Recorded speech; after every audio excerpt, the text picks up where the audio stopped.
आगाज हम शो का आईसीसी चैंपियंस ट्रॉफी की बात करते हुए ही करेंगे, क्योंकि इस पर इबाम बढ़ता जा रहा है जैसे जैसे दिन गुजरते जा रहे हैं। वक्त करीब आता जा रहा है, शेड्यूल भी अनाउंस नहीं हो सका है। पाकिस्तान में तो तैयारियां हो रही हैं, पाक भारत मैच से मुताल्लिक बड़ी बातें हो रही हैं। कहाँ होगा Pak Bharat match, hybrid model पर होगा, अभी तक ऑफिशियली कुछ भी नहीं बताया जा सका है। लेकिन खबरें ऐसी भारतीय मीडिया की तरफ से आ रही थी कि भारत राजी हो गया है कि हाइब्रिड मॉडल के तहत खेलेगा। लेकिन देखिए, वहां पर एक सबसे जो अहम पॉइंट है उस पर क्या भारत राजी हुआ है या नहीं, कि जब पाकिस्तान आईसीसी इवेंट में जाएगा, 3 साल तक पाकिस्तान जब किसी भी इवेंट में जाएगा, भारत में जो इवेंट होगा, तो पाकिस्तान क्या वहां पर खेलेगा, और उसके सेमीफाइनल या फाइनल में पाकिस्तान पहुंचता है तो क्या पाकिस्तान भारत के अंदर खेलेगा या फिर पाकिस्तान को न्यूट्रल वेन्यू मिलेगा।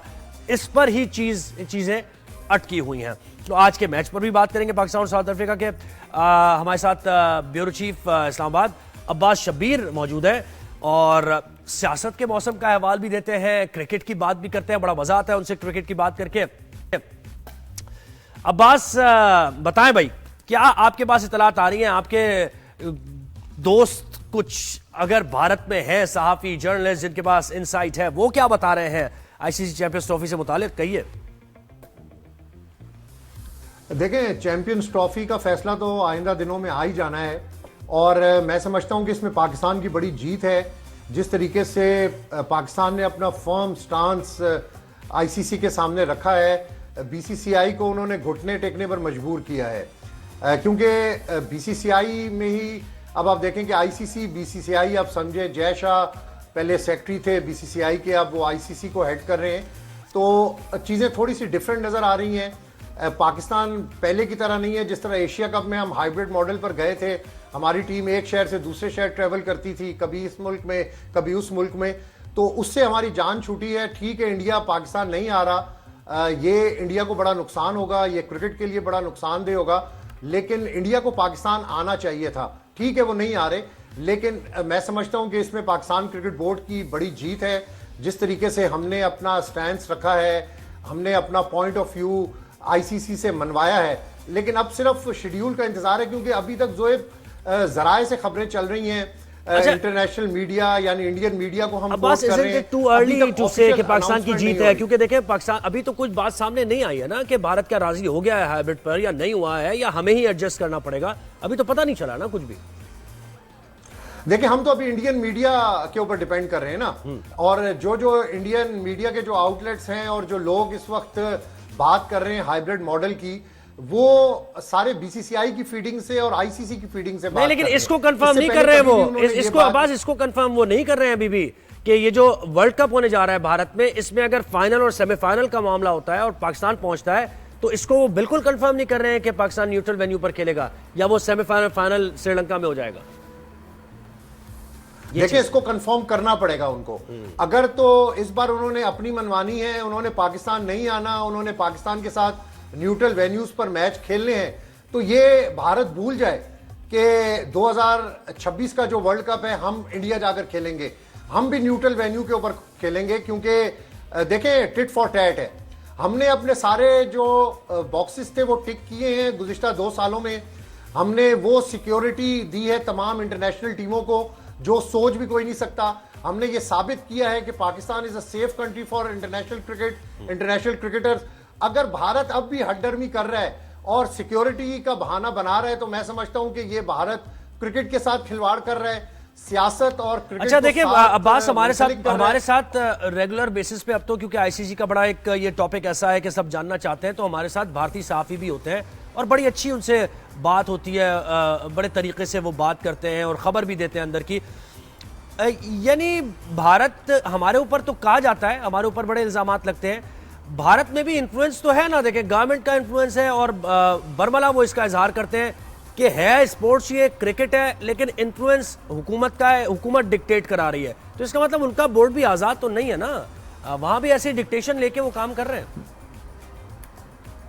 देखिए, उनके प्लेयर्स भी, जो अंदर की बात है, वो पाकिस्तान के अंदर क्रिकेट खेलना चाहते हैं। उनके जो फैंस हैं वो भी चाहते हैं कि क्रिकेट डिप्लोमेसी हो, पीपल्स टू पीपल कॉन्टैक्ट जो है वो बढ़े क्रिकेट के जरिए।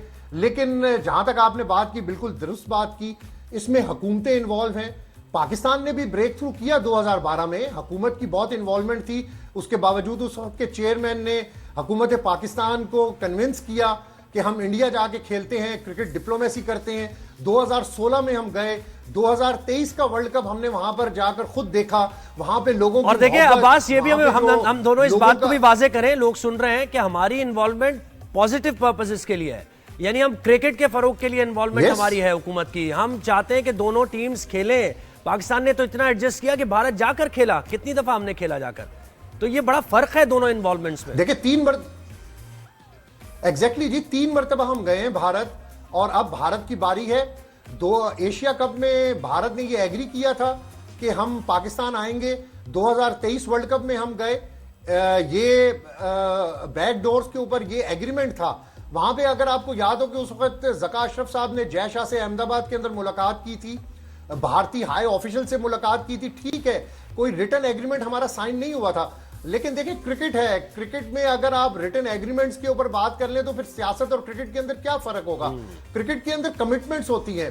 बैकडोर डिप्लोमेसी का तरीकेकार यही होता है कि कहीं ना कहीं आपको बर्फ पिघलाने के लिए हाथ आगे करना पड़ता है। पाकिस्तान ने हमेशा पॉजिटिवली क्रिकेट के जरिए हाथ आगे बढ़ाने की कोशिश की, लेकिन इंडिया ने हमेशा बिल्कुल माहौल देखे, माहौल बनाने के लिए, गुडविल के लिए ऐसी चीज को आप इस्तेमाल करते हैं जो दोनों तरफ जाहिर है जिसको यानी लाइक भी किया जाता हो। अच्छा, अब जरा हम पाकिस्तान और साउथ अफ्रीका के वनडे की बात करें। अब्बास, पाकिस्तान ने अच्छा खेला, यानी बिट्स एंड पीसेस में अच्छा खेला T20, लेकिन खैर सीरीज हम हार गए।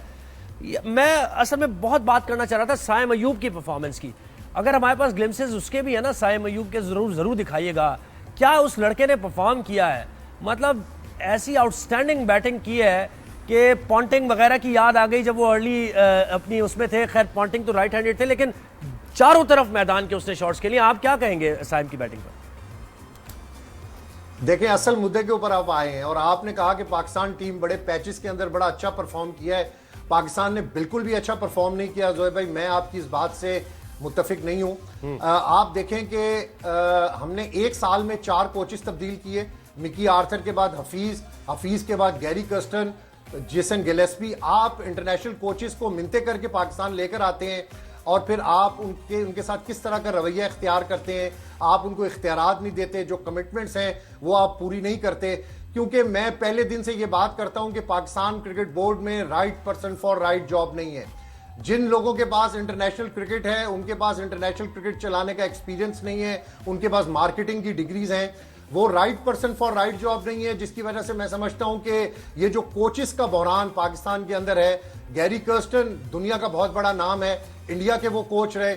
जैसन गिलेस्पी आप देख लें, कितनी मिन्नत तरला आप उसको कर लेकर आए। और आप देखिए गिलेस्पी का बयान अब्बास आपने भी पढ़ा होगा, उन्होंने कहा कि ऐसा लग रहा था कि बस मैं तो सिर्फ कैचिंग प्रैक्टिस के लिए आया हूं, यानी मैच से पहले मैं कैचिंग प्रैक्टिस कराता था, किसी फैसले में मेरे साथ मुशावरत नहीं की गई। ये गिलेस्पी ने बयान दिया। देखिए जोएब, आप इंटरनेशनल कोचेस को कितनी मुश्किल से लेकर आते हैं, मिन्नता तरला करके लेकर आते हैं, और आप उनके साथ एक सीरीज के बाद जब आपको रिजल्ट्स आने शुरू होते हैं, आप देखें इंग्लैंड के खिलाफ जो पाकिस्तान ने एक तारीखी फतह ली, वो भी जेसन गिलेस्पी की मेहनत का नतीजा था। उसके बाद जहां पर सिलेक्शन के इख्तियारात की बात होती है, नई सिलेक्शन कमेटी आती है, वो कहती है कि इख्तियारात कोच को नहीं देने, इख्तियारात हमारे पास होने चाहिए। यहाँ पे चले बस, ये तो मैनेजमेंट की बात हो गई। अब जरा प्लेयर्स की परफॉर्मेंस की हम बात करते हैं ना, वो भी दिलचस्प है और लोग ये भी सुनना चाहते हैं। भाई 3 हमारे पास बैट्समैन अगर कहा जाए अभी फिलहाल हैं। बाबर आजम कहां लैग कर रहे हैं, बाबर आजम कंसंट्रेशन नहीं है उनकी, नेट प्रैक्टिस कम कर रहे हैं। रिजवान तो चले छोड़ ही देना, उनका हमें पता है कि पोटेंशियल कितना है, वो बेचारे पोटेंशियल पे ही खेलेंगे अपने, इससे ज्यादा तो नहीं खेल सकते, एक्सपेक्टेशन ज्यादा नहीं होनी चाहिए उनसे। साइम की भी बात करनी है आपने, इसके बगैर मैं जाने नहीं दूंगा आपको। बेहतरीन, मुझे तो बहुत अच्छी लगी। नहीं देखें, साइम जो है वो कमाल स्टाइलिश प्लेयर है। जिस तरीके से आपने उसको तशबीह दी, रिकी पॉइंटिंग ठीक है, राइट बैट्समैन है, राइट हैंडेड, लेकिन साइम जिस तरीके से चारों तरफ खेल रहा है, और साइम को अभी कॉन्फिडेंस की जरूरत है। साइम का जो बैटिंग नंबर है वो ओपनिंग है। आप बाबर और रिजवान को बार बार आजमा कर कितना आप बाबर और रिजवान को आजमाएंगे। बाबर बिल्कुल ऑफ कलर है। बाबर कप्तानी के बाद ये लग रहा था कि बाबर कोई बेहतर परफॉर्म करेगा, लेकिन बाबर की परफॉर्मेंस के अंदर किसी किस्म का कोई निखार नहीं आ रहा। रिजवान जो है वो T20 का बिल्कुल स्टफ नहीं है। आप अगर T20 में पाकिस्तान टीम की परफॉर्मेंस देखें तो एक साल में पाकिस्तान ने 17 T20 मैचेस हारे हैं। हमारा मुकाबला इंडोनेशिया, नेपाल, नमीबिया, इन टीमों से रह गया है। हाँ, उनकी शिकस्त जो है वो कम है, पाकिस्तान की शिकस्त ज्यादा हो चुकी है T20 में। आप T20 फॉर्मेट से हारे हैं। अब रिजवान साहब ने एक नया नारा लगाया है कि ठीक है हम T20 में परफॉर्म नहीं कर सके लेकिन वनडे के अंदर हम परफॉर्म करेंगे। भाई साउथ अफ्रीका को साउथ अफ्रीका में हराना कोई इतना आसान काम नहीं है। और मोहम्मद रिजवान अब कहते हैं कि अब मैं खत्म हो गई है, अब हम हो गए, यानी हम से मुराद है बाबर आजम और रिजवान दोबारा से एक साथ हो गए, लेकिन परफॉर्मेंस किसी वो देखिए उन्होंने कोशिश की ना पिछले T20 में उन्होंने कोशिश की कि दोनों ओपनर आ गए। भाई क्यों आ गए आप दोनों ओपनर जब साइम आपके पास मौजूद है? आप एक यंगस्टर को कह रहे हैं कि प्रेशर में खेलो आके वन डाउन, और हम जरा एंजॉय करेंगे वहां पर सर्किल के अंदर 2-4 30-40 रन बना के अपनी बैटिंग को बचाएंगे। ऐसे ही है। देखिए बाबर आजम ने हमेशा अपनी जाती इनिंग के लिए क्रिकेट खेली है। मुझे आप कोई रिकॉर्ड निकाल के दिखा दें कि बाबर आजम ने कोई विनिंग बैट कैरी किया हो, बाबर आजम ने पाकिस्तान को कोई बड़ी सीरीज जितवाई हो। मैंने तो जब भी बाबर आजम को बड़े मैचेस के अंदर देखा, 2023 वर्ल्ड कप बाबर आजम की वजह से हम हारे, 2024 वर्ल्ड कप हम बाबर आजम की वजह से हारे। आप जिम्बाब्वे के खिलाफ एक मैच जीत गए जिसमें जिम्बाब्वे की टीम आप देख लें कि क्या हाल है, उधर भी हम कह रहे हैं कि हम 2-1 से जीते। देखिए बिल्कुल अब्बास, ये तो बात सही है। बाबर और रिजवान से ना हमारी एक्सपेक्टेशन कुछ ज्यादा है। बाबर से मैं आपको बता रहा हूं कब बाबर सक्सेसफुल होगा, ये याद रखिएगा, बात बड़ा आसानी हो जाएगी हम सबके लिए। 5 रन अगर पर ओवर चाहिए या 4 रन चाहिए तो बाबर आजम आपको चेस करा सकता है, लेकिन अगर 6 रन 7 रन चाहिए पर ओवर तो आप भूल जाएं कि बाबर आजम आपको कोई मैच निकाल के देगा। ये बात जितनी जल्दी आप समझ जाएंगे, हम समझ जाएंगे, वो आसानी हो जाएगी। बहुत शुक्रिया अब्बास, आपसे बात होती रहेगी। बहुत शुक्रिया, आपने हमें वक्त दिया। तो ये बात हुई पाकिस्तान और साउथ अफ्रीका के मैच पर भी हमने बात की, आईसीसी पर भी हमने बात की, चैंपियंस ट्रॉफी पर।